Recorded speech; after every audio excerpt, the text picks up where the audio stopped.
Educational channel. बोधि वृक्षद हाडू, इसके लेखक का नाम है बसवराज सबरद। इसमें पोएट ने बुद्धा के बारे में बताया है। बुद्धा का पहले का नाम सिद्धार्थ था। सिद्धार्थ कैसे बुद्धा बने इस पोयम में बताया है। बोधि वृक्षद हाडू, बोधि वृक्ष मतलब पीपल के पेड़ को कन्नड़ा में बोधि वृक्ष कहते हैं, अरली मरा कहते हैं और अश्वत्थ मरा भी कहते हैं। इसी पेड़ के नीचे सिद्धार्थ को ज्ञान प्राप्त हुआ था और वो बुद्धा बन गए थे। ಸಿದ್ಧಾರ್ಥ ಬುದ್ಧನಾದ ಪರಿಯ ನೀವು ತಿಳಿಯಿರೆ, युद्ध बिट्टू प्रीति कोट्टा कथेय नीऊ केळिरे। इस पहले की दो लाइन में पोएट ने आप सबको पूछा है कि सिद्धार्थ बुद्धा हुए सो बारे में आप लोगों को पता है। युद्ध मतलब जंग, जंग छोड़कर प्यार दिए सो कहानी तुम लोगों ने सुनी है क्या, कहकर तुम लोगों को पूछ रहे हैं। ಏಕಾಂಗಿ ವೀರನಂತೆ ಮಧ್ಯರಾತ್ರಿ ಎದ್ದನು, ಮಡದಿ ಮಗುವ ತೊರೆದನವನು ಅಡವಿ ದಾರಿ ಹಿಡಿದನು, ಅರಮನೆಯ ಮೋಹವನ್ನು ಹರಿದು ಹಾಕಿ ಹೋದನು, ಗೊತ್ತು ಗುರಿಯೂ ಇಲ್ಲದಂತೆ ಕತ್ತಲಲ್ಲಿ ನಡೆದನು।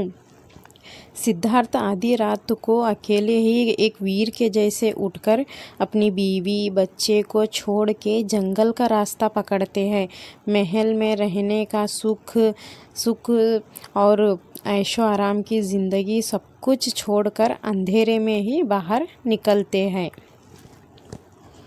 ಕಾಡು ಕಾಡು ಅಲೆದ ಅವಗೆ ನಾಡಿನರ್ಥ ಹೊಳೆಯಿತು, ಕೋಗಿಲೆಯ ಹಾಡದೊಂದು ದೂರದಿಂದ ಕೇಳಿತು, ಬೆಳ್ಳಿ ಚುಕ್ಕಿ ಬಾನಿನಲ್ಲಿ ಆಗ ತಾನೇ ಬೆಳಗಿತು, ಬೋಧಿ ವೃಕ್ಷದಲ್ಲಿ ಮಹಾ ಬೆಳಕೊಂದು ಕಂಡಿತು।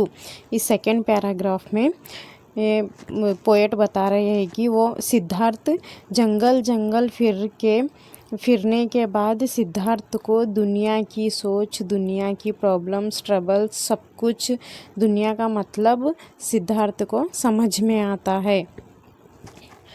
तभी दूर से कहीं सिद्धार्थ को कोयल की आवाज़ सुनाई दिए जैसा महसूस होता है और आसमान में बेल्ड चुक्की मतलब शुक्र ग्रह कहते हैं कन्नड़ा में, वीनस प्लैनेट चमक रहे जैसा महसूस होता है। बोधि वृक्ष मतलब पहले ही बताया था ना मैंने, पीपल के पेड़। इस तस्वीर में जो दिखाई दे रहा है ना, ये बुद्धा जो बैठे हैं वो वही बोधि वृक्ष, इस पेड़ को ही बोधि वृक्ष कहते हैं। इस पेड़ पर एक दिव्य रोशनी पड़ती है और तभी सिद्धार्थ को ज्ञान प्राप्त होता है। Third paragraph. ಮರವ ಅಪ್ಪಿದಂಥ ಬಳ್ಳಿ ಹೂವ ಮುರಿದು ನಕ್ಕಿತು, ಹಕ್ಕಿಯೊಂದು ತನ್ನ ಮರಿಗೆ ಗುಟುಕು ಕೊಟ್ಟು ಹಾರಿತು, ಹುತ್ತಿನಿಂದ ಇರುವೆ ಗುಂಪು ಸಾಲುಗಟ್ಟಿ ನಡೆಯಿತು, ಬೆಳ್ಳಕ್ಕಿ ಹಿಂಡುಗಟ್ಟಿ ಬಾನಿಗೇಣಿ ಹಾಕಿತು। पेड़ों पर फूल खिल जाते हैं, चिड़िया अपने बच्चों को खाना दे के उड़ जाती है। मिट्टी हुत्त मतलब चींटियों के घर, चींटियाँ अपने हुत्त से निकलकर लाइन से खाना ढूंढने जाती है। परिंदे आसमान में उड़ जाते हैं। सिद्धार्थ को ज्ञान की प्राप्ति होने के बाद उनके मन की बुराई सब कुछ निकल जाती है।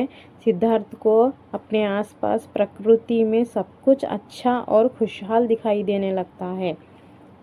Fourth paragraph. ಕಾಡ ತುಂಬ ಪ್ರೀತಿ ಹೊಳೆಯು ಕೋಡಿಯಂತೆ ಹರಿಯಿತು, ಗೂಡಿನಲ್ಲಿ ಹಾಡು ಹುಟ್ಟಿ ಹೊಸರಾಗ ಕೇಳಿತು, ಮಕರಂದ ಸವಿಯಲೆಂದು ದುಂಬಿ ಹೂವ ಸೇರಿತು, ಗಿಡವೂ ಅಪ್ಪಿಕೊಂಡು ಕುಣಿಯುವಂತೆ ಕಂಡಿತು। जंगल में प्यार की नदियाँ भर के बह रही जैसे लगता है। चिड़िया के घोंसले से नए गाने की सुरीली आवाज़ सुनाई देती है। फूलों से रस निकालने के लिए मधुमक्खी फूलों में चली जाती है। सारे पेड़ एक दूसरे से गले लग के नाचते हुए दिखाई देते हैं। सिद्धार्थ को प्रकृति में हर तरफ प्यार ही प्यार नजर आने लगता है। Fifth paragraph. ಕಾಡಿನಿಂದ ಎದ್ದ ಅವನು ನಾಡಿನತ್ತ ಹೊರಟನು, ಪ್ರೀತಿಯನ್ನು ಹುಡುಕಿಕೊಂಡು ಜನರ ಕಡೆಗೆ ಬಂದನು, ತಪಸ್ಸಿಗಿಂತ ಜೀವ ಪ್ರೀತಿ ದೊಡ್ಡದೆಂದು ತಿಳಿದನು, ಬದುಕಿನ ಗೂಢಾರ್ಥವರಿತು ಬುದ್ಧನಾಗಿ ಬಂದನು। सिद्धार्थ जंगल से उठकर शहर की तरफ चल पड़ते हैं। दुनिया में प्यार ढूंढने के लिए लोगों के बीच आ जाते हैं।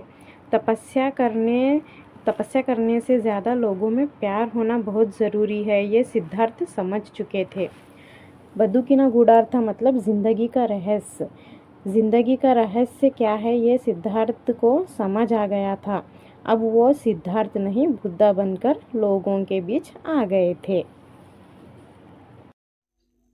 तो प्यारे बच्चों, इस लेसन से हमें सीखने को मिलता है कि बुद्ध के जैसे ही हर कोई अपने आप को समझने के साथ साथ ज़िंदगी का सही मतलब क्या है, ज़िंदगी की वैल्यू क्या है, समझकर समाज में एक होकर जीना चाहिए और सबके साथ हमें प्यार से रहना चाहिए।